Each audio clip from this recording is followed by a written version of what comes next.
Hello बच्चे, कैसे हैं आप लोग। तो आज हम लोग फंक्शन को आगे पढ़ेंगे। हम लोग फंक्शन में अभी तक 21 लेक्चर पढ़ चुके हैं। हालांकि फंक्शन काफ़ी डिटेल हम लोग पढ़ रहे हैं। अगर आप फंक्शन को काफ़ी अच्छा कर लोगे ना तो ये कैलकुलस में बहुत इसका एडवांटेज मिलेगा आप लोगों को, है ना। कैलकुलस फिर बहुत ईजी लगने लगेगा बाद में, इसीलिए हम लोग फंक्शन में ज़्यादा टाइम दे रहे हैं, ठीक है। और अब हम लोग का जल्दी ही कंप्लीट हो जाएगा। बीच में हम लोग एक्चुअली 5-6 क्लास जो है इसका पढ़ रहे थे, ग्राफ वगैरह सब पढ़े थे। तो इसका बहुत एडवांटेज आगे दिखेगा तुम लोगों को, ठीक है। हर चैप्टर में ग्राफ से कॉन्सेप्ट हम लोगों को समझने में आसान होगा, ठीक है। तो उम्मीद है कि आप सब लोग ग्राफ वाला सेक्शन को अच्छा से कर लिए होगे। वैसे तो वीडियो है ही, जो लोग नहीं किए होंगे जल्दी जल्दी अपना देख करके, शायद 19 लेक्चर तक ग्राफ ही हम बताए हैं। 19 लेक्चर मतलब 11 लेक्चर के बाद 19 लेक्चर तक ग्राफ का सारा सेक्शन है। तो सब लोग अच्छे से रिवाइज कर लेना है ग्राफ वाला सेक्शन को, ठीक है। आगे हम लास्ट क्लास में रेंज कंप्लीट किए थे, क्वेश्चंस भी बहुत सारा करवा दिए थे। तो हम रेंज का कुछ और क्वेश्चन करते हुए आगे निकलेंगे आज। और अब जैसा कि आप लोगों को पता है, सब लोग ऐप पे जो है आ रहे हो, धीरे धीरे सब लोग डाउनलोड कर लेना और अपने अपने बैच में रिक्वेस्ट भेजना। और एक इम्पोर्टेंट बात यह है कि सब लोग अपना प्रोफाइल पिक्चर ज़रूर लगाना, ठीक है। क्योंकि जब प्रोफाइल पिक्चर रहेगा तभी हम उसको एक्सेप्ट करेंगे, और चूँकि वेरीफाई करने टाइम सब कुछ दिखा जाता है उसका, ठीक है। प्रोफाइल पिक्चर लगा लेना। और जो ड्यूज वगैरह सब है, तो जिन लोगों का ज़्यादा ड्यूज पेंडिंग है तो वो लोग ड्यूज जमा कर देना, या थोड़ा लेट लग रहा है तो कॉल करके कंफर्म कर देना किस डेट तक में जमा होगा। तो फिर उसके अकॉर्डिंग हम ऐप में उसका अपडेट करवा देंगे, ठीक है। तो ये सब चीज़ को तुम लोग थोड़ा जल्दी कर लो।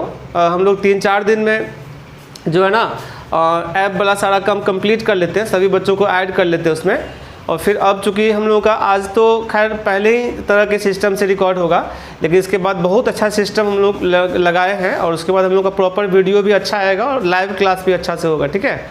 तो उम्मीद है कि हम लोग 19 या 20 तारीख से जो है ऐप पर आ जाएंगे।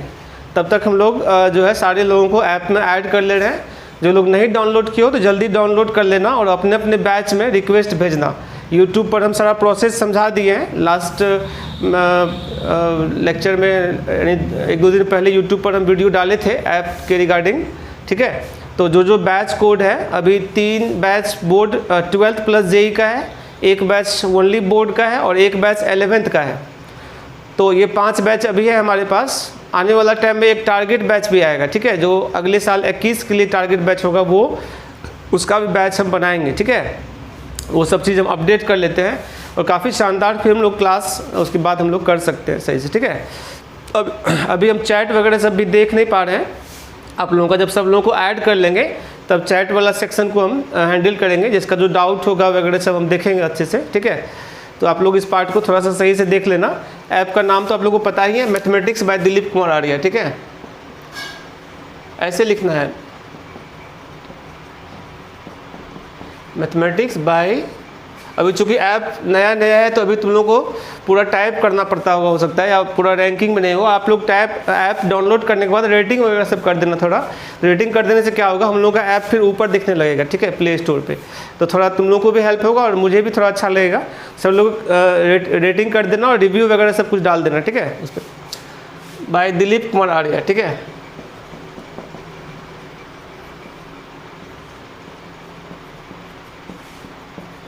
सब में कैपिटल स्मॉल है, ठीक है। तो ये हमारा ऐप का नाम है, प्ले स्टोर पे मिल जाएगा। एंड्रॉयड वाले लोगों को तो डायरेक्ट वहाँ से मिल जाएगा, और जो लोग आईफोन यूज करते हो वो लोग हमसे अलग से कांटेक्ट कर लेना। ऐसे हम एक लिंक भेजे थे व्हाट्सएप ग्रुप पर आईफोन मतलब आईफोन के लिए, एप्पल के लिए, ठीक है। तो वो वाला लिंक आप लोग डाउनलोड कर लेना। उसका एक हम ऑर्गेनाइजेशन कोड अलग से बता देंगे, तो फिर वो उस पर भी आप लोग ऑपरेट कर सकते हो ऐप को, ठीक है। वो सब चीज़ हम आप लोगों को ऑलरेडी बता दिए हैं। तो आने वाला इस आज के वीडियो के बाद से जो है ना हम लोग का प्रॉपर जो है सिस्टम में होगा, मतलब कैमरा वगैरह सबसे रिकॉर्डिंग होगा तो थोड़ा क्वालिटी ज़्यादा इंप्रूव करेगा, ठीक है। तो आज हम लोग फंक्शन में आगे कंटिन्यू करते हैं और लेक्चर 22 हम लोग देखते हैं, ठीक है। इसमें कि हम रेंज आप लोगों को बता रहे थे। ऐसे तो हम बहुत सारा क्वेश्चंस करवा दिए थे आप लोगों को रेंज पर लास्ट क्लास में, लेकिन हम कुछ और क्वेश्चन देखते हैं, करने लायक है तो फिर आगे बढ़ेंगे थ्योरी में, ठीक है। ये सीट भी आप लोगों को मिल जाएगा। अब ऐप पर हम क्या करेंगे, जितना भी सीट है ना पूरे सिलेबस का वो सब अपलोड कर देंगे एक साथ, जिसको जो भी सीट चाहिए वहाँ से अपना आप लोग ले सकते हो। विद्या मंदिर का भी सीट अपलोड कर देंगे और अपना जो स्टडी मटेरियल है उसको भी अपलोड कर देंगे, ठीक है। जो सीट तुम लोग को चाहिए वहाँ से ले करके आप लोग अपना पढ़ना, ठीक है। देखो एक क्वेश्चन हम जो करवाए थे ना, उसका आंसर्स सेकेंड मेथड में गलत आया था। हम एक बार फिर से रिपीट कर दे रहे हैं। हालांकि जेई का क्वेश्चन था वो 21 से पहले 20 वाला वीडियो में 20th लेक्चर में ये वाला क्वेश्चन था, ठीक है। जेई 2003 का क्वेश्चन था। fx is equal to x square plus x plus 2 upon x square plus x plus 1, है ना। इसका रेंज बताना था, फाइंड रेंज। एक मेथड तो सही बना था, सेकेंड मेथड जो बनाए थे उसमें कैलकुलेशन मिस्टेक था, तो हम उसको फिर से बना दे रहे हैं। तो देखो f x is equal to x square plus x plus 2 upon, आप ऐसे कर लो इसको, 2 को 1 प्लस 1 कर लेते हैं, ठीक है। तो ये पार्ट अलग कर लेते हैं, x square plus x plus 1, इसको अलग अलग सेपरेट कर लो। तो ये 1 हो गया plus 1 by x square plus x plus 1, ठीक है ना बेटा। अब हम लोग जैसा कि जानते हैं क्वाड्रेटिक में इसका मिनिमम वैल्यू होता है -d/4a। जब ये मिनिमम होगा तो रिजल्ट क्या होगा, मैक्सिमम, ठीक है। यानी fx का जो मैक्सिमम वैल्यू होगा वो 1 प्लस 1 बाय इसका मिनिमम वैल्यू -d/4। d कितना हो रहा है इसका -3, तो 3/4 हो जाएगा, यानी 1 प्लस 4/3। ये 3/4 लिखा गया था उस टाइम, ठीक है। तो ये 7/3 हो जाएगा, ठीक है। तो ये इसका मिनिमम वैल्यू है, ये एग्जैक्ट है। उसके बाद इसका मैक्सिमम वैल्यू हम निकालते हैं, ठीक है। fx का जो मैक्सिमम वैल्यू होगा ये 1 प्लस 1 बाय क्या, इन्फिनिटी, ठीक है ना। चूँकि अगर ये अगर मिनिमम होगा तो फंक्शन मैक्सिमम होगा, ठीक है। ये हम लोग मिनिमम निकाल रहे हैं ना, fx का मिनिमम वैल्यू। मिनिमम के लिए अगर मैक्सिमम से डिवाइड करेंगे तो मिनिमम रिजल्ट देगा, नहीं ज़्यादा से डिवाइड करेंगे तो क्या होगा, कम आता है वैल्यू। जैसे हम लोग जानते हैं ना 1/2 और 1/3, तो 1/3 तुम्हारा क्या छोटा है, 1/2 क्या है, बड़ा है। तो नीचे अगर बड़ा वैल्यू रखेंगे तो वैल्यू क्या आएगा, छोटा। नीचे अगर छोटा वैल्यू रखेंगे तो वैल्यू क्या आएगा, बड़ा। इसका सबसे छोटा वैल्यू मिनिमम वैल्यू क्या होता है, 3/4। फार्मूला कहाँ से आया है हम बता देते हैं। इसका जो फार्मूला आया है हम लोग बताए थे पीछे कभी, x square plus b x plus c है।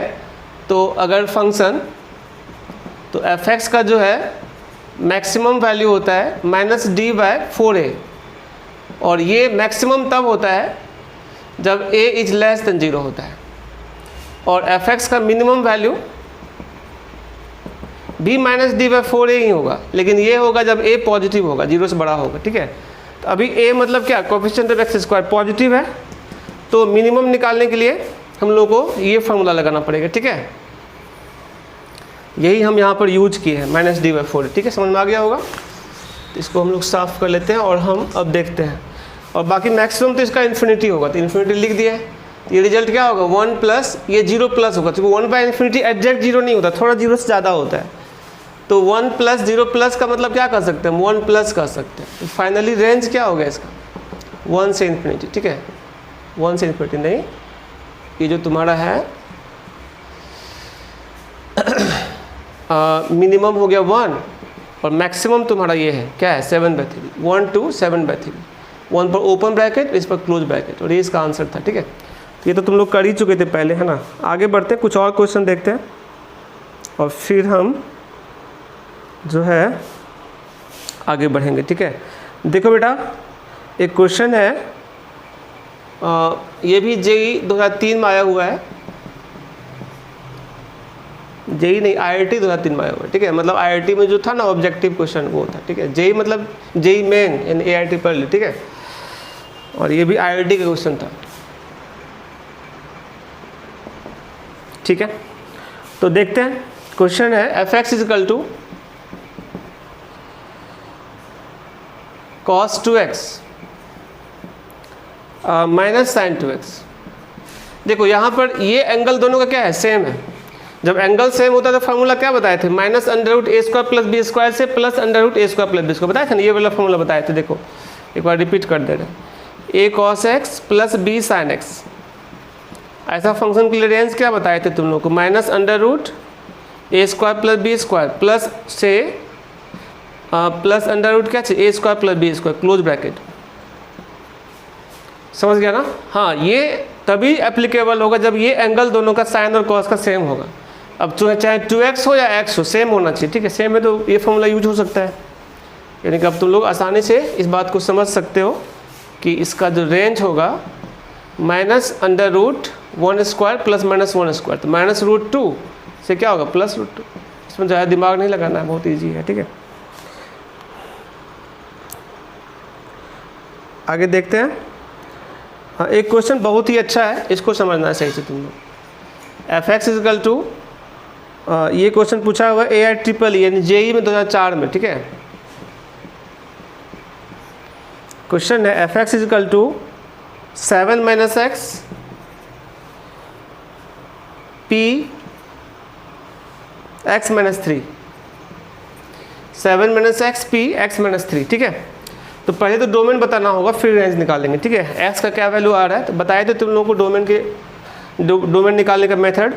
तो क्या करोगे आप, 7 - x > 0, ठीक है ना। दूसरा बात x - 3 > = 0। तीसरा बात 7 - x > x - 3। इन सब में जो कॉमन होगा और बाकी इंटीजर्स होगा वो तुम सेलेक्ट कर लेंगे, ठीक है। यानी क्या हो गया, x < 7, x > 3, और यहाँ से देखो 2x < कितना 10, तो x < कितना 5। तो ये तीन, अब बाकी इंटीजर्स तो होता ही है, ठीक है। तो डोमेन क्या हो गया बेटा, तुम खुद देख लो। यहाँ पे ये 3 है, 5 है और ये 7 है। एक रिजल्ट है 3 और उससे ज़्यादा, दूसरा है 5 और उससे कम, तीसरा है 7 से कम। तो कॉमन क्या मिलेगा, 7 से कम, ओपन ब्रैकेट में ना। तो 3 से 5 मिल रहा है, लेकिन लिखना है किसमें, इंटीजर में। तो डोमेन इसका तुम्हारा ये निकलेगा 3, 4 और 5, इसको ऐसे मीडियम ब्रैकेट लिखना है ना। अब तो डोमेन हो गया, अब रेंज निकालना है। तो रेंज निकालने के लिए आप क्या करोगे, f ऑफ पहले 3 निकालो, इसमें 3 पुट करो। 7 - 3 कितना 4, p कितना 0 और इसका वैल्यू 1 देता है। f ऑफ 4 निकालो, 7 - 4 कितना 3, p कितना 1, इसका वैल्यू होगा फैक्टोरियल 3/फैक्टोरियल। फार्मूला जानते हो ना NPR का, फैक्टोरियल n/n - r देता है, नहीं ये फार्मूला यूज कर रहे हैं। तो फैक्टोरियल 3/2 कितना 3 देगा, कैलकुलेट कर लेना। f ऑफ 5 निकालो, तो क्या करोगे आप यहाँ पे है ना, 5 पुट करो। तो 7 - 5 कितना 2, p कितना 2, ये क्या होगा 2p2 फैक्टोरियल 2 यानी कि 2, ठीक। कैलकुलेट कर लेना इसको। तो रेंज क्या हो गया फाइनली 1, 2, 3 और ये इसका आंसर हो गया, ठीक है। एक और बार हम समझा दे रहे हैं। पहले तो हम डोमेन निकाल लिए, x का क्या वैल्यू हो रहा है, चूँकि ये वैल्यू पर्टिकुलर नंबर आ रहा है, सेट में आ रहा है, तो उसी नंबर सब पर जो रिजल्ट निकलेगा ना वो रेंज देगा। अब इसको हम बिना लिखे समझा रहे हैं, ठीक है। ये तो हो गया लिख करके बताना, बिना लिखे भी इसको बना सकते थे हम, ठीक है। बिना लिखे कैसे बनाएंगे देखो। अब अगर हम x का वैल्यू रखते हैं, मान लो 1 रखते हैं, तो 1 तो रख नहीं सकते हैं, क्या होगा 1 रखने पे 6p - 2, संभव नहीं है। 2 में भी नेगेटिव आ जाएगा, 3 में 0 आएगा, 3 तक रख सकते हैं। अगर हम x का वैल्यू 3 रखते हैं तो 4p 0 देगा, दैट इज 4p 0 का वैल्यू क्या होता है 1। तो रेंज में एक 1 आ गया, इधर नहीं देखने क्या हो रहा है। 3 के बाद हम 4 रखते हैं, 3 से कम नहीं रख सकते, 3 से कम रखेंगे तो नेगेटिव दे देगा नीचे वाला, नहीं, क्योंकि NPR सब पॉजिटिव और इंटीजर के लिए वैलिड है, ठीक है। नीचे वाला 0 हो सकता है लेकिन नेगेटिव नहीं होना चाहिए, ठीक है। अब 4 रखो, 4 पर क्या देगा 3p1, 3p1 का वैल्यू होगा फैक्टोरियल 3/फैक्टोरियल 2 दैट इज 3। 5 रखो, 5 पर क्या देगा 2p2 फैक्टोरियल 2 यानी कि 2। अब उसके बाद 6 रखो, 6 पे देखो क्या देगा, 6 पे ये 1 देगा, नीचे क्या दे देगा 1p3। अब बताओ 1p3 संभव है, n हमेशा ज़्यादा होना चाहिए r से। मतलब 5 थिंग्स में 3 को लेकर तुम अरेंज कर सकते हो, 2 को लेकर कर सकते हो।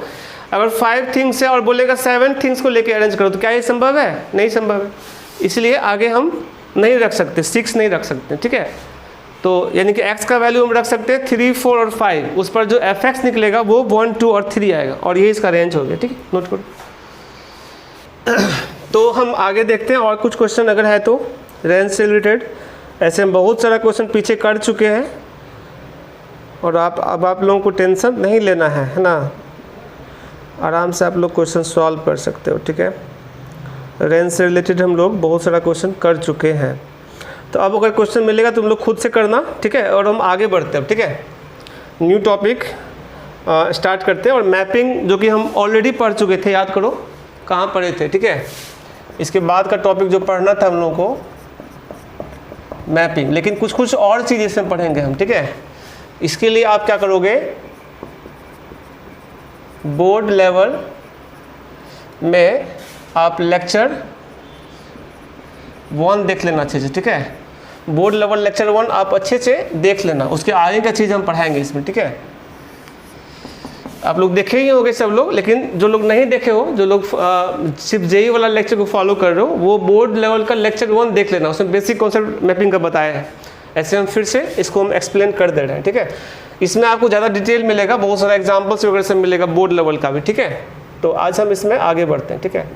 पहला है 1-1 मैपिंग, या इसको हम कह सकते हैं इंजेक्टिव, ठीक है, या 1-1 फंक्शन भी कह सकते हैं, ठीक है। ये क्या होता है तुम स्पष्ट देख सकते हो कि एक एलिमेंट एक के साथ ही मिलना चाहिए, ए बी और ये एफ है, ए बी सी 1 2 3। इसको भी ध्यान से देखना, कुछ नया फार्मूला भी इसमें आएगा, ठीक है। ये 1-1 के साथ साथ क्या है, onto, 1-1 and onto होने के लिए कोडोमेन और रेंज इक्वल होना चाहिए, नहीं, जैसा कि हम लोग जानते हैं codomain is equal to range, जो कि हो रहा है। कोडोमेन क्या है इसका 1 2 3, और रेंज भी क्या है 1 2 3। और ये सिस्टम एग्जैक्टली मेंटेन करेगा, इसके लिए number of element in A is equal to number of element in B भी होना चाहिए, ठीक है। समझ रहे हो सब लोग। और 1-1 और ऑन टू का दूसरा नाम क्या है, बाइजेक्टिव। ऐसे हम आगे एक्सप्लेन करेंगे बाइजेक्टिव को फिर से, ठीक है। दूसरा ऐसा भी हो सकता है 1-1 फंक्शन, ए है सेट और ये सेट बी है, ठीक है, एफ है, ए बी सी 1 2 3 4, मान लो ए 1 से मिल रहा है, बी 2 से मिल रहा है और सी 3 से मिल रहा है, एक्स्ट्रा यहाँ बच रहा है। यहाँ पर क्या है ये फंक्शन 1-1 एंड इनटू 1-1 और इनटू एग्जैक्टली मेंटेन रखने के लिए number of element in set A जो है कम होना चाहिए number of element in set B से, ठीक है, तभी ये संभव होगा। समझ में आ रहा है। अगर इसमें हम कम एलिमेंट मतलब बराबर एलिमेंट रख देंगे तो हम खाली नहीं रख सकते, ठीक है, क्योंकि इनटू भी मेंटेन कराना है, समझ रहे हो ना। तो मतलब इसमें अगर ज़्यादा एलिमेंट रहेगा, इसमें कम रहेगा, तभी ये 1-1 के साथ साथ इनटू भी बनाएगा, ठीक है ना। ऐसे तो 1-1 है, अभी हम लोग पढ़ रहे हैं सिर्फ 1-1, लेकिन साथ में इनटू भी पढ़ना है। तो इनटू में क्या होता है, codomain of function not equal to क्या चीज़, रेंज ऑफ फंक्शन, इस केस में, ठीक है। बाकी 1-1 दोनों है। 1-1 का मतलब अगर मान लो हम ऐसा करते, बी को भी 1 से मिला देते, तो ये 2 एलिमेंट का एक के साथ मिल रहा है, दैट इज 1 का प्री इमेज क्या होगा, ए एंड बी बोथ, तो ये फंक्शन 1-1 नहीं होगा, ठीक है। और जो फंक्शन 1-1 नहीं होता तो उसको मेनी 1 कहते हैं, ठीक है। तो समझ में आ गया। दैट इज हम ये कह सकते हैं f from A to B is 1-1 function if no any element in set B which has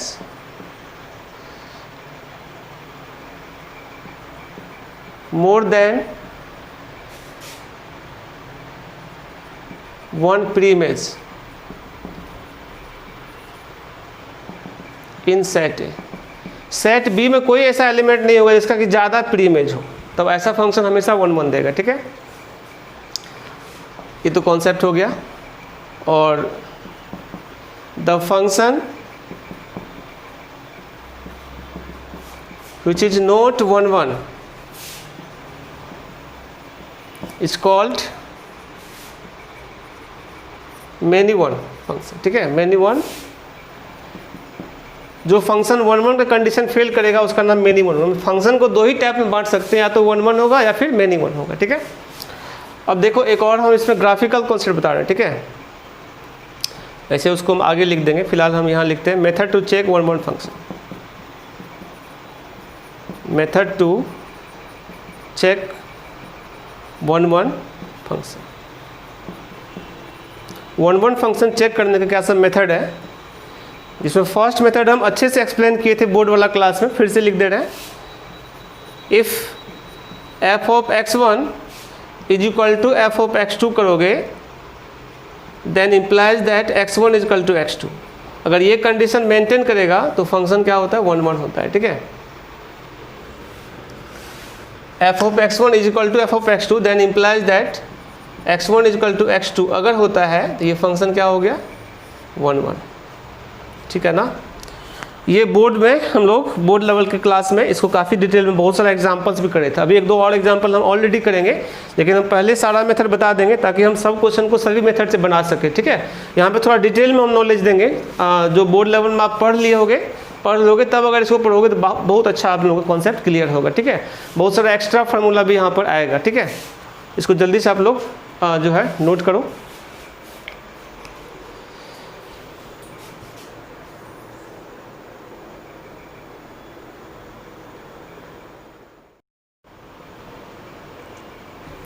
आगे देखते हैं सेकेंड मेथड। ठीक है, कैसे चेक करेंगे वन वन फंक्शन को, इसका मेथड सेकेंड। ठीक है, बाय ग्राफ, यूजिंग ग्राफ। ठीक है, ये काफ़ी अच्छा मेथड होगा हम लोगों को जेई के लिए। ठीक है, यूजिंग ग्राफ, ग्राफ के यूज से वन वन फंक्शन कैसे चेक करेंगे। ठीक है,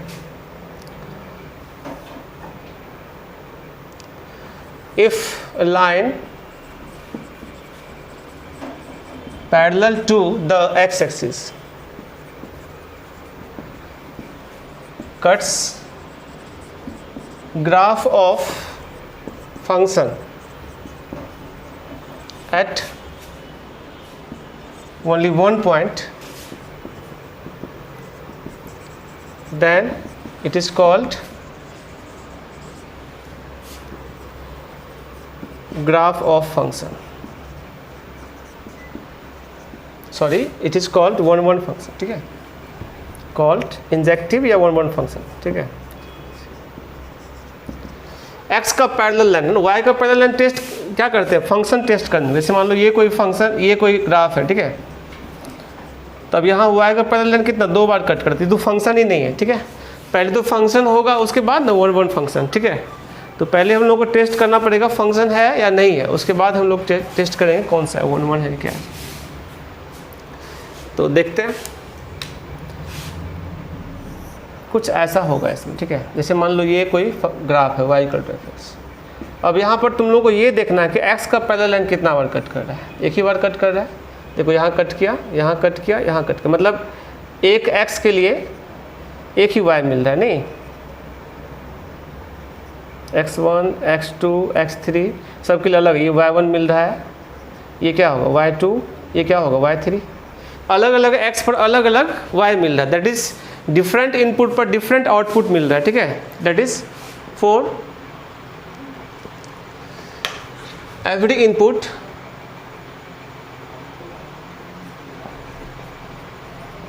गिव डिफरेंट आउटपुट, या for different input give different output. नहीं, इनपुट गिव डिफरेंट आउटपुट।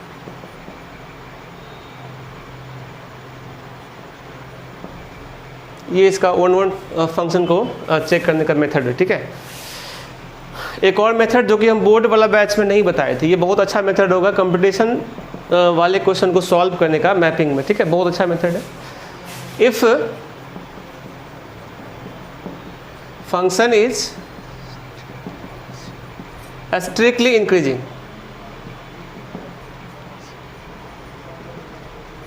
और strictly decreasing,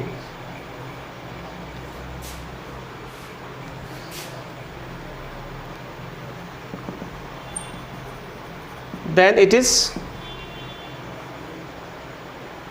one one function। Strictly increasing के लिए क्या कॉन्सेप्ट पता है तुम लोग को, एफ डैश एक्स अगर ग्रेटर देन 0 होता है तो ये स्ट्रिक्टली इंक्रीजिंग फंक्शन होता है। ठीक है, और अगर एफ डैश एक्स नेगेटिव होता है तब ये स्ट्रिक्टली डिक्रीजिंग फंक्शन होता है। इससे भी चेक कर सकते हैं, ये बहुत अच्छा मेथड है। इससे क्या होगा, ग्राफ भी हर फंक्शन का बना पाना आसान नहीं होता है। ठीक है, जैसे ग्राफ तुम लोग ठीक है बहुत सीखे हैं, जिसका ग्राफ बन गया तो उसको कुछ करना ही नहीं, तो डायरेक्ट सॉल्व हो जाएगा, ठीक है। लेकिन ऐसा फंक्शन जैसा ग्राफ हम लोग नहीं जानते बनाना, बट डिफ्रेंशिएट तो सभी फंक्शन में कर सकते हैं हम। जिसका डिफ्रेंशिएशन पॉजिटिव होगा सिर्फ तो स्ट्रिक्टली इंक्रीजिंग होता है, या नेगेटिव होगा सिर्फ तो क्या होगा, स्ट्रिक्टली डिक्रीजिंग होगा। जैसे एग्जांपल के लिए मान लो f(x) इक्वल टू 3x + 5 है, ठीक है ना। तो इसको हम तीनों मेथड से बना देते हैं। देखो फर्स्ट मेथड,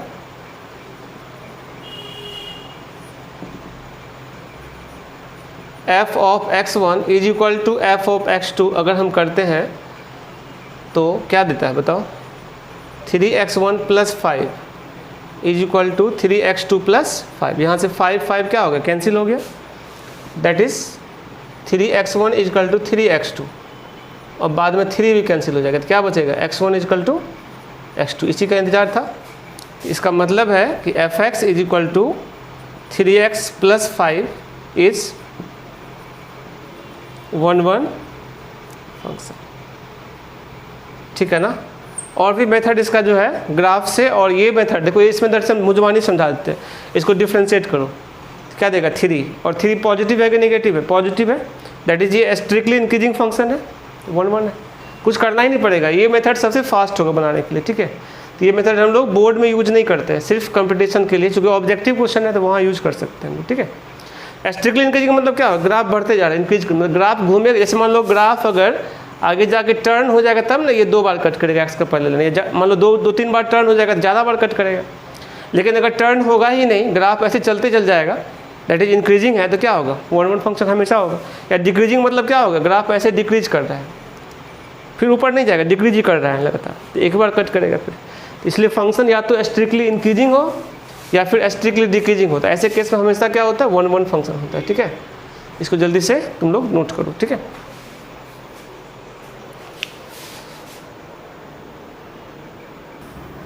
ठीक है, सेकेंड मेथड देखो कैसे बनाएंगे।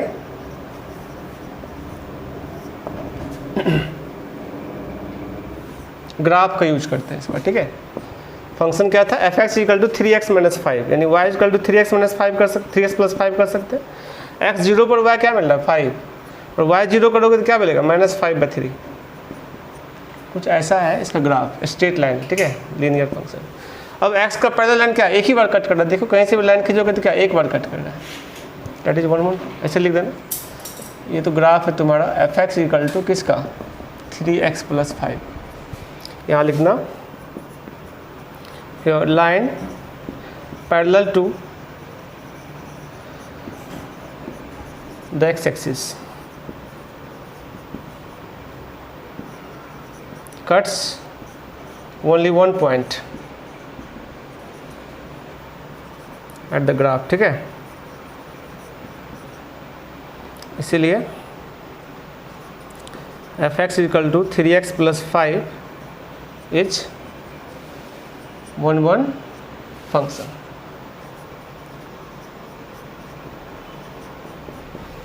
ठीक है ना। और जो थर्ड मेथड है देखो,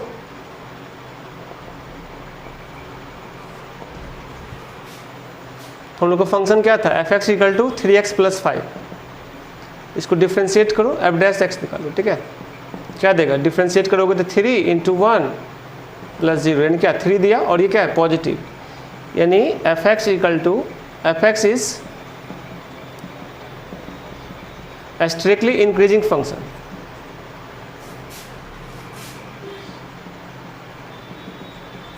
increasing function, strictly increasing function है, इसीलिए f(x) equal to 3x + 5 is injective या 1 फंक्शन। 1 फंक्शन का एक दूसरा नाम इंजेक्टिव होता है। समझ में आ गया सबको। ये इजी एग्जांपल था, हालांकि बहुत सारे एग्जाम पूछा हुआ रहता है लीनियर फंक्शन वाला। अब ये समझ सकते हो, कोई भी स्ट्रेट लाइन होगा, बस x का पैरेलल कांस्टेंट फंक्शन नहीं होना चाहिए, ठीक है। कोई भी straight line other than constant अगर होगा तो हमेशा 1 फंक्शन बनाएगा, ठीक है। ये तो क्लियर है। चलो आगे पहले पढ़ लेते, तब और क्वेश्चन करेंगे हम, ठीक है। अब एक इम्पोर्टेंट बात तुम लोग को बता रहे हैं यहाँ पर, ये हम लोग वहाँ बोर्ड लेवल में नहीं पढ़े थे, ये बहुत इंपॉर्टेंट बात है। Number of injection, number of injection मतलब होगा number of one one function, ठीक है, number of one one function, इसी को नंबर ऑफ इंजेक्शन बोलते हैं हम लोग, ठीक है। तो देखो बेटा कैसे होगा, if number of element in set A m and number of element in set B n, then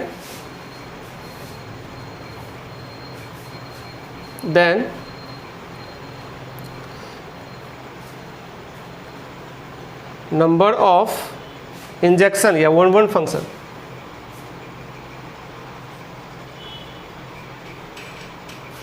from A to B is equal to, concentrate रहना, ठीक है, n p m, p for permutation, और ये तब होगा जब n का value m से ज़्यादा या बराबर होगा, अदरवाइज 0 होगा जब n का वैल्यू छोटा होगा m से। बहुत ही ज़्यादा इंपॉर्टेंट फार्मूला है, इसको अच्छे से समझना तुम लोग, ठीक है। ये फार्मूला है तुम्हारा, ठीक है, वन वन फंक्शन निकालने का। एक बार हम फिर से समझा दे रहे हैं, अगर number of element in set A m दिया हुआ है और number of element in set B n दिया हुआ है, then number of one one function from A to B n p m, p for permutation, ये तो जानते हो तुम लोग ना, n p r का फॉर्मूला क्या होता है, factorial n bye factorial r into factorial n minus r, नहीं ये n p r है परमुटेशन, ठीक है। तो n अगर m से ज़्यादा या बराबर, सेकेंड सेट में जो एलिमेंट है अगर वो ज़्यादा या बराबर होगा तब n p m फार्मूला लगेगा। अगर सेकेंड सेट का एलिमेंट जो है सेकेंड सेट में n है ना, वो अगर कम रहेगा फर्स्ट वाले सेट के एलिमेंट से, तब एक भी नहीं होगा वन वन फंक्शन, ठीक है। इस बात को समझाते हैं यहाँ पर, ठीक है, कॉन्सेंट्रेट रहना, ऐसे हम आगे के पेज में समझाते हैं, नोट करो पहले, ठीक है। बताए थे उसको ऐसे तो याद रखना है फार्मूला को, लेकिन उसका हम थोड़ा सा समझा रहे हैं, हिंट कर रहे हैं, ठीक है।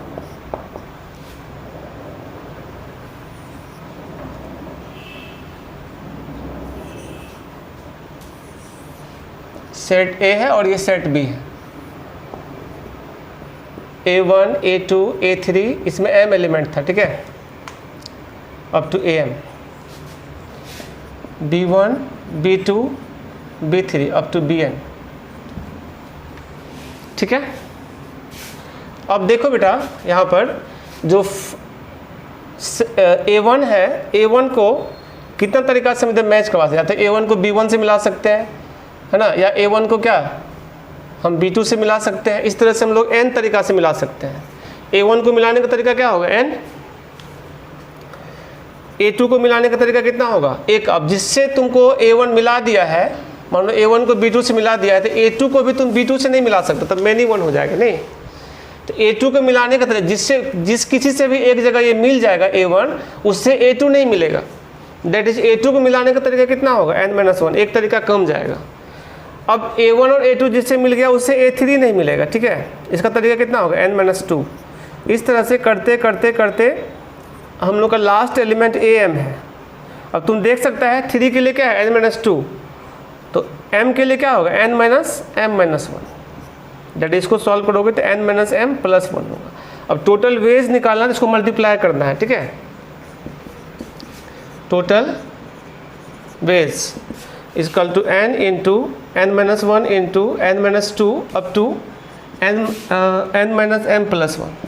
अगर हम इसमें फैक्टोरियल n-m से मल्टीप्लाई कर दें और उतना से डिवाइड भी कर दें तो बैलेंस हो जाएगा, मल्टीप्लाई और डिवाइड किए। अब ये रिजल्ट क्या होगा, n से लेकर के 1 तक चला जाएगा, चूँकि n-m+1 है, उसके पीछे का क्या होगा n-m, उसके पीछे का क्या होगा n-m-1, करते करते ये 1 तक चला जाएगा, नहीं।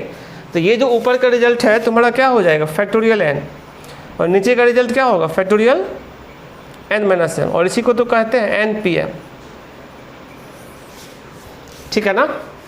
तो ये तभी संभव होगा ना जब n का वैल्यू m से ज़्यादा या बराबर होगा, नहीं, तभी ये परमुटेशन फॉर्मूला फुलफिल करेगा। अब सोचो इसमें अगर कम एलिमेंट हो जाएगा और इसमें ज़्यादा एलिमेंट रहेगा। एक छोटा एग्जांपल लिख के बताते हैं, A और B, इसमें मान लो A B C D, इसमें 1 2 3 है। अब देखो ऐसे अगर मिलाओगे 1 1 भी रखना है, ध्यान में ये रखना है। अब किसी एलिमेंट फर्स्ट सेट किसी एलिमेंट को खाली तो हम रख नहीं सकते हैं। अगर फर्स्ट सेट का एलिमेंट खाली रह जाएगा तो फंक्शन ही अनडिफाइंड हो जाएगा, नहीं तो मजबूरन हम लोगों को इसको किसी से मिलाना ही पड़ेगा। अब किसी से भी मिलाएंगे तो क्या मिनिमम क्रिएट करेगा। यही बात हम समझाए थे। अगर सेकेंड सेट में एलिमेंट का संख्या फर्स्ट सेट से कम हो जाएगा तो एक भी 1 1 फंक्शन नहीं बन पाएगा, ठीक है। अगर सेकेंड सेट में एलिमेंट का संख्या फर्स्ट सेट से ज़्यादा या बराबर होगा तो फॉर्मूला होगा NPM, यानी इसका एलिमेंट परमुटेशन ऑफ इसका, ठीक है। यही हम समझाए हैं।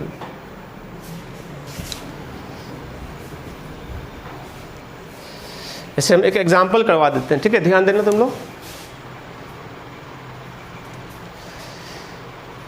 If set A is equal to, मान लो A B C D, set B is equal to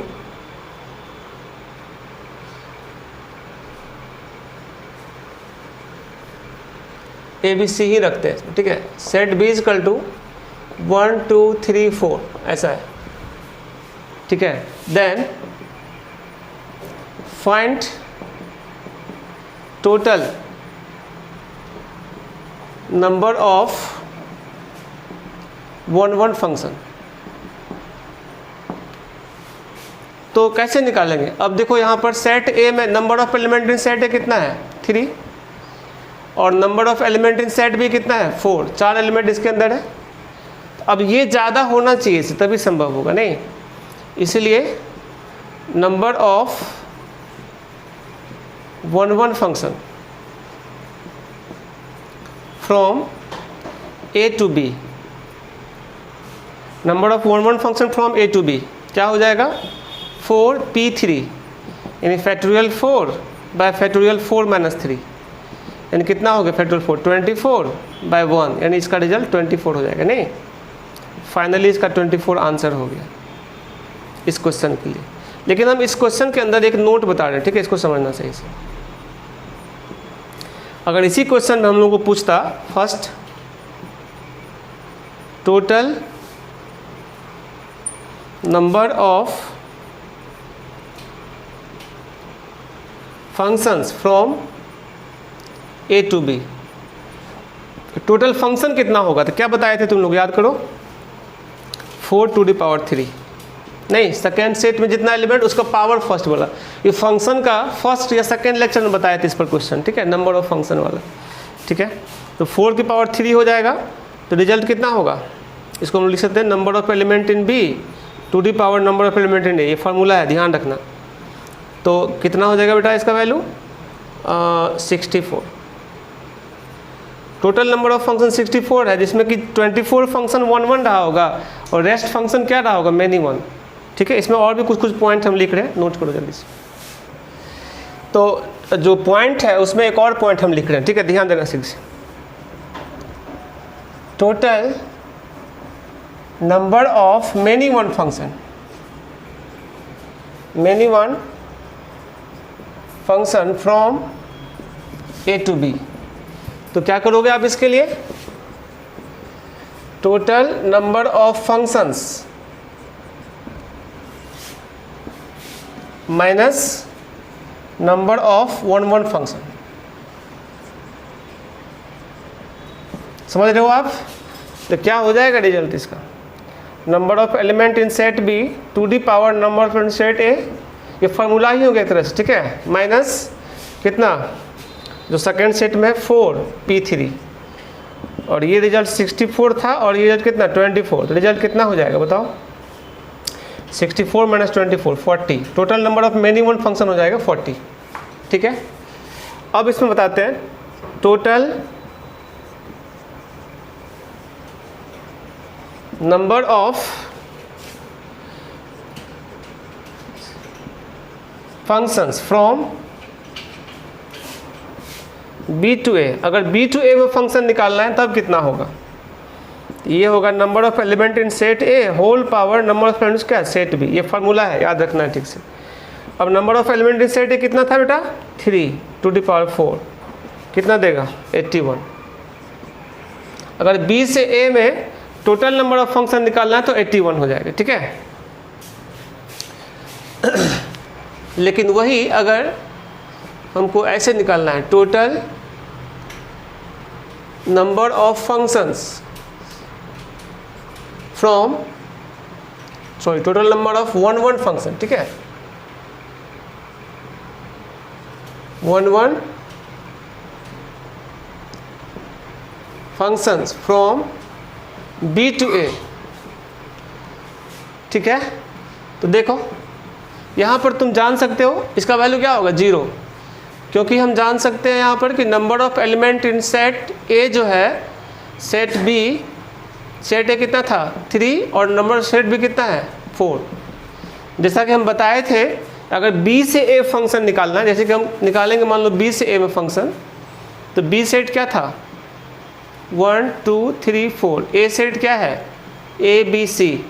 अब इससे फंक्शन तो ठीक है 81 निकलेगा टोटल नंबर ऑफ फंक्शन, लेकिन 1 एक भी नहीं होगा। मान लो तुम मिलाओगे सबको अलग अलग, लेकिन चौथा एलिमेंट को खाली तो नहीं रख सकते, क्योंकि कहीं कहीं मिलाना ही पड़ेगा, और जब तुम मिला दोगे तो ये 1 नहीं हुआ, मेनी वन फंक्शन हो गया नहीं। तो इसलिए 1 फंक्शन इसमें बी से ए में एक भी नहीं होगा। ये भी एक अच्छा क्वेश्चन हो गया, समझ गया, इसको ध्यान रखना है सही से। आगे देखो, अब तुम लोग इस बात को अच्छे से समझ गए हो, ठीक है, कैसे करना है।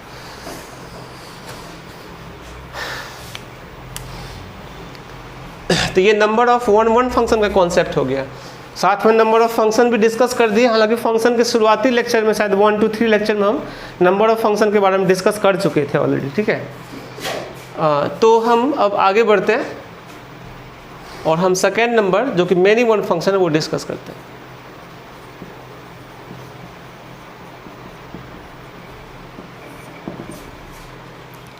ये तो तुम जानते हो, द फंक्शन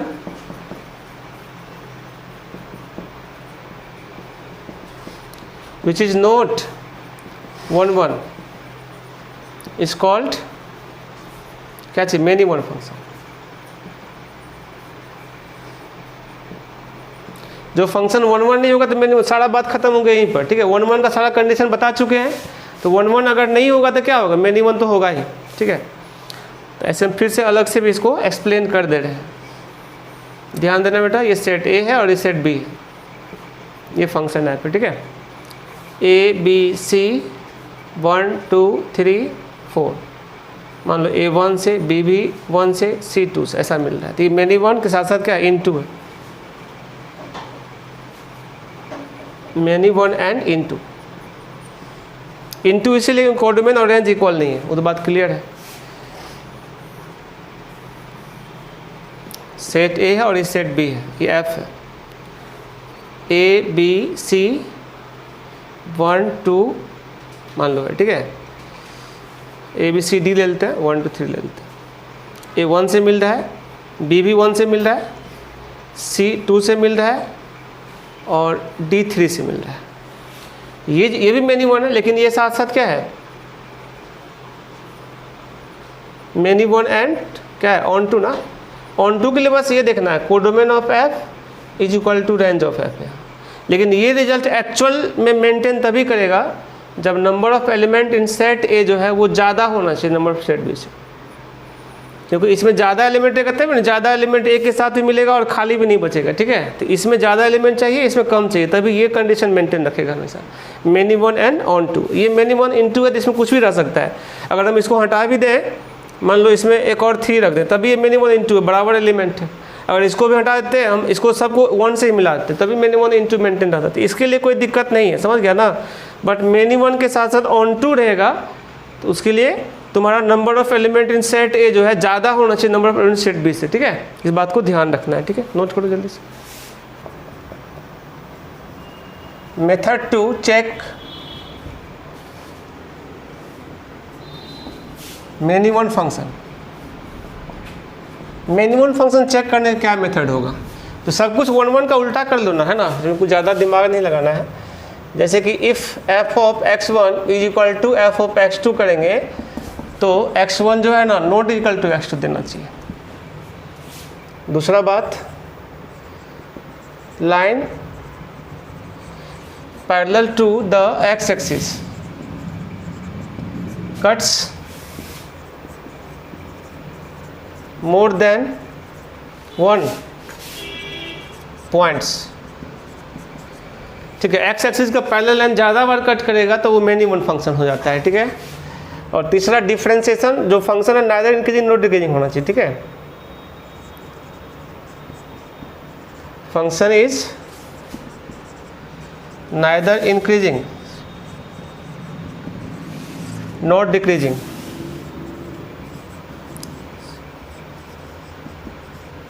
जो फंक्शन ना तो इंक्रीजिंग होगा और ना ही डिक्रीजिंग होगा वो मेनी वन होता है, ठीक है। नाइदर इंक्रीजिंग नॉट डिक्रीजिंग मतलब क्या, एफ डैश एक्स जीरो भी किसी पॉइंट पे हो रहा होगा अनडिफाइंड में, ठीक है। चलो हम क्वेश्चन लिस्ट कर लेते हैं, ठीक है। जैसे एफ एक्स इजकल टू तुम्हारा एक्स स्क्वायर है, ठीक है। यहाँ हम वन मतलब ऑन टू इंटू के भी साथ में एक्सप्लेन कर रहे हैं, तो उसके लिए हम लोग को ये भी दिखाना पड़ेगा, R to R f x is equal to x square, ठीक है ना। इसको बनाते हैं। First method, f of x1 is equal to f of x2 अगर तुम करते हो तो रिजल्ट क्या देगा, x1 square is equal to x2 square. तो x1 इज इक्वल टू क्या देगा, प्लस माइनस x2, चूँकि x यहाँ पे ऑल रियल है तो नेगेटिव भी हो सकता है पॉजिटिव भी हो सकता है, प्लस माइनस x2 होगा। इसका मतलब ये हो गया कि x1 not is equal to x2, और ये हो जाना मतलब many one function. F x equal to x square is many one function, ठीक है।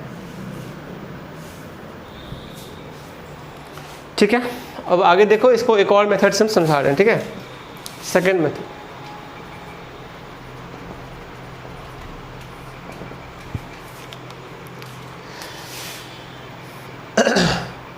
तुम क्या करोगे, ग्राफ से बनाओ। देखो एक्स स्क्वायर ग्राफ ऐसा होता है नहीं,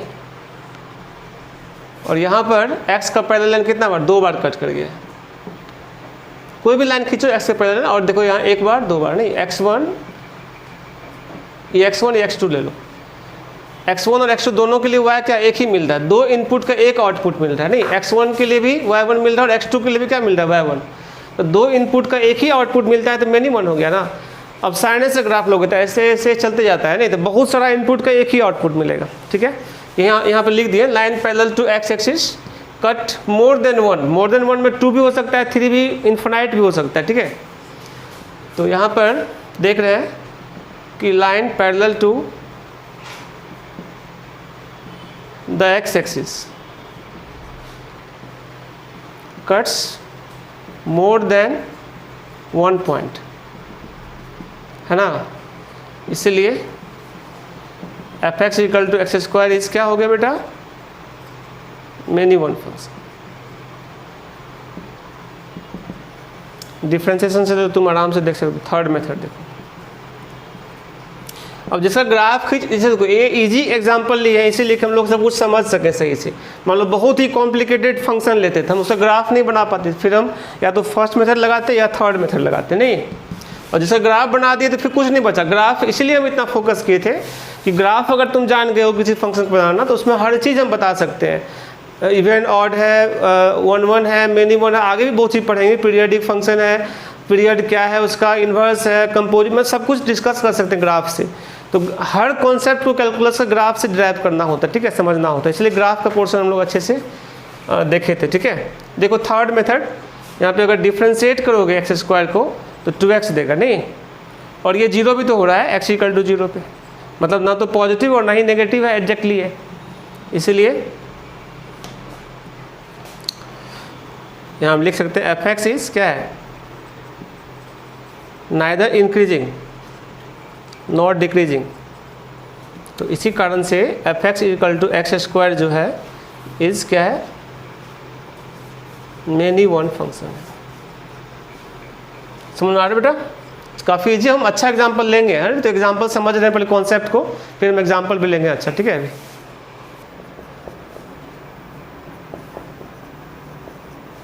number of many one function, अभी हम नोट में पीछे बताए थे इसके बारे में, ठीक है, एक बार फिर से समझा दे रहे, ठीक है।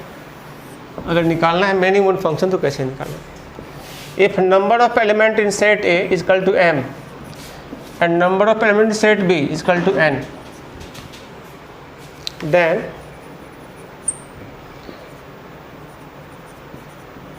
Number of many one function from A to B is equal to, a से बी में मैनी वन फंक्शन का संख्या क्या होगा ये समझो। तो देखो बेटा, अगर n का वैल्यू ज़्यादा होगा m से, तब होगा तुम्हारा n to the power m total number of function minus npm। ये क्या है, 1 1 फंक्शन। तो टोटल नंबर ऑफ फंक्शन में से 1 1 फंक्शन माइनस कर देंगे, और ये तभी संभव होगा जब n का वैल्यू ग्रेटर और इक्वल टू m है। और अदरवाइज जो भी टोटल नंबर ऑफ फंक्शन होगा वो सब का सब मैनी वन ही होगा, सब n का वैल्यू छोटा होगा m से। तो ये फार्मूला हो गया इसका, ठीक है। इसको अच्छे से तुम लोग याद रखना है, ठीक है। इससे हम एक एग्जांपल करवा देते हैं। Find number of many one functions from A to B, ठीक है। इफ दो क्वेश्चन दे रहे, first set A is equal to 1 2 3 और सेट बी इजकल टू, मान लो दिया हुआ है ए बी सी डी, ठीक है। ये तो हम पीछे करे ही थे, थोड़ा डिफरेंट करना है तो एक और ले लेते हैं, इसमें सी डी ई ले लेते हैं, ठीक है। चलो second question, set A is equal to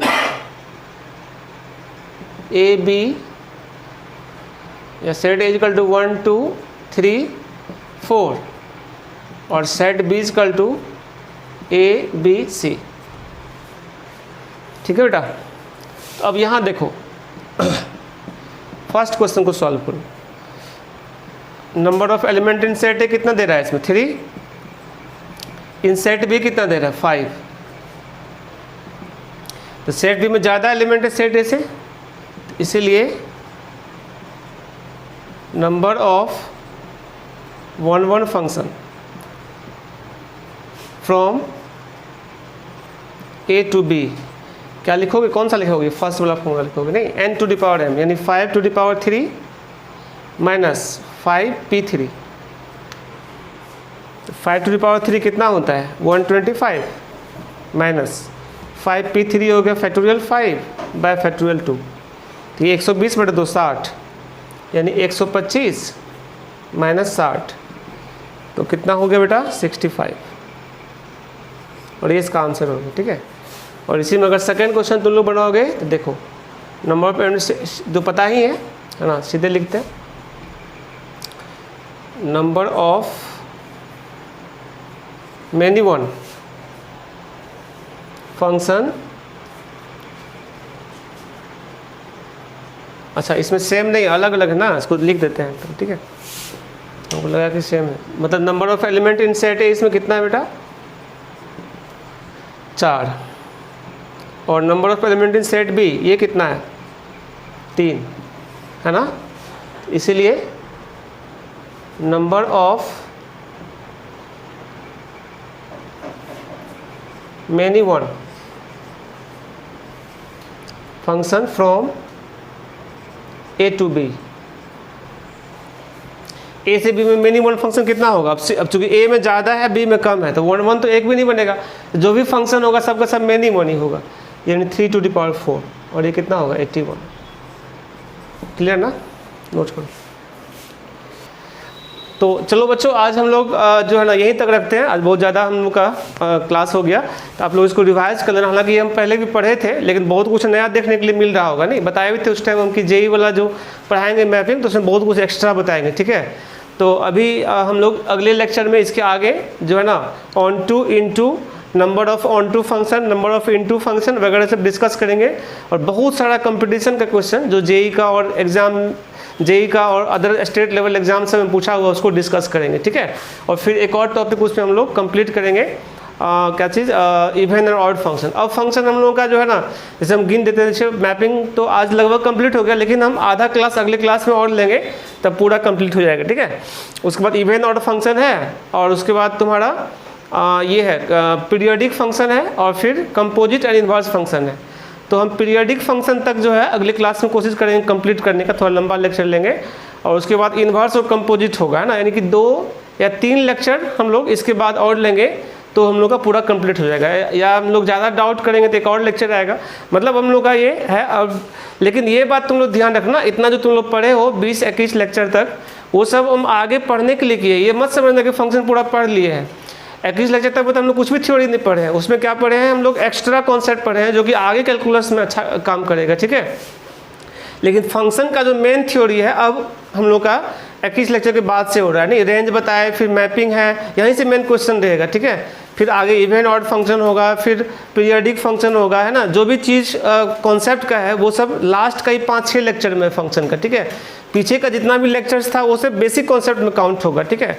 और खास करके बीच का जो लेक्चर्स है 8-10, वो सब हम लोग ग्राफ में अच्छे से एक्सप्लेन किए हैं। और उसका एडवांटेज हम लोग को हर चैप्टर में देखें, अभी हम लोग एक्सप्लेन किए जेई लेवल का, तो कितना ग्राफ का यूज किए। तो हर चीज़ को जो अच्छा से हम समझाएंगे ना, तो ग्राफ वहाँ पे आ जाएगा और ग्राफिकल कॉन्सेप्ट से चीज़ें आसान हो जाएगा समझना, ठीक है। तो आप लोग अच्छे से समझना।